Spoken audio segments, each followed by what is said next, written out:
Shantideva's Way of the Bodhisattva. This is a quote from that famous Dharma teaching.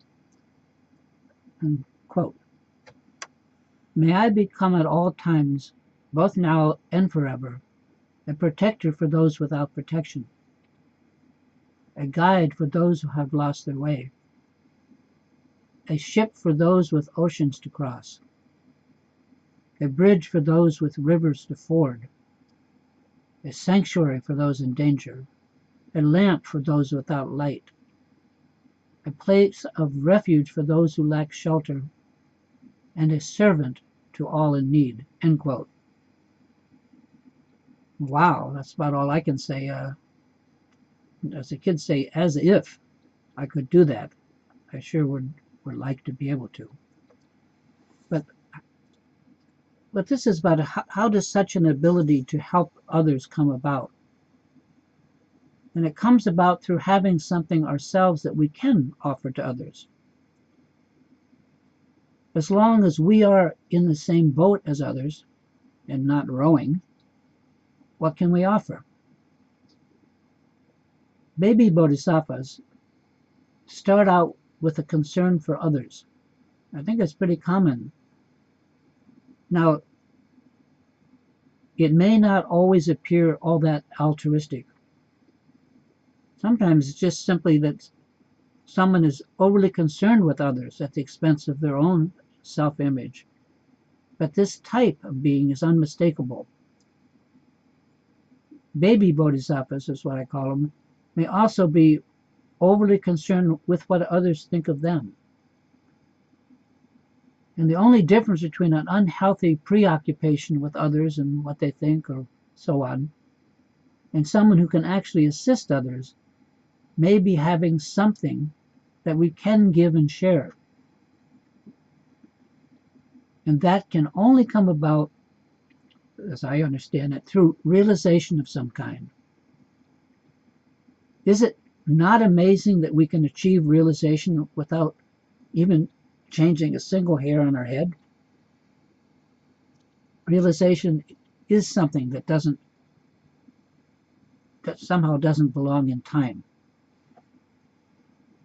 Now, what I have to share here can't be said in just one blog. But I will do my best to lay out some basic principles that I've found helpful over the years in learning and practicing the Dharma. And at the risk of boring the passers-by, I am sharing what I can for those seriously interested in getting really started learning the Dharma. And this is something that we can do together. Simply being told that we should always put others ahead of ourselves, as true as it may be, can prove difficult and even impossible for those just starting out.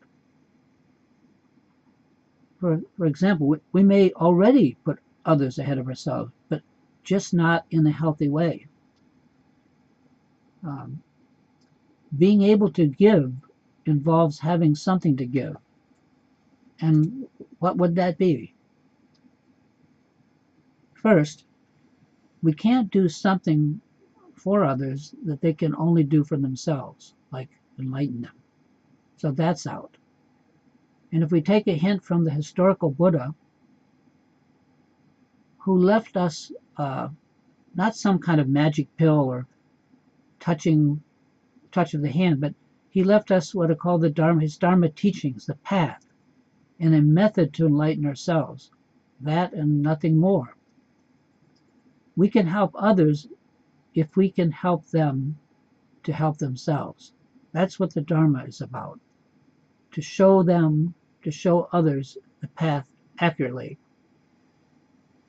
But to do that without grave errors requires that we have realized the path for ourselves. So it's clear that realization of the Dharma and of the mind is the first order of business for each of us, if only because we need to have something to give. There has to be something we have that could benefit others. In the teachings, especially the Mahayana teachings, much is made of not seeking enlightenment for yourself alone, but doing so in order to liberate all beings. Now, I've never understood this all that well. In my experience, usually those who know, who are more realized, like to share what they know because in itself that's satisfying. And as mentioned before, the problem as I see it is that we can't give what we don't ourselves have. So it's not as simple as giving up our place in the chow line so that others can eat before we do. Sacrificing the self in that way does not always work either. True giving is not simply self-sacrifice. The self needs to be part of our equation. And the Tibetan Buddhists are big on not trying to teach others before you have some realization yourself. They're very big on that. In fact, they won't let you teach. So running off half-cocked is not helpful. And as they say, a little knowledge can be a dangerous thing, etc. And of course, just as a rich man may donate to others, spiritual richness is no different in that regard. If we have it, it's easy to share it. If we don't have it, there is nothing to share. So why pretend? Instead, why not get off the dime, as they say, and just get on with becoming realized? No, that's the method. And the good news is that at least in the tradition that I work in, those who know share. I learned early on that my particular teacher was very definitive in what he shared. It was not just talk, but the essence of authentic realization that he did his very best to share with his students.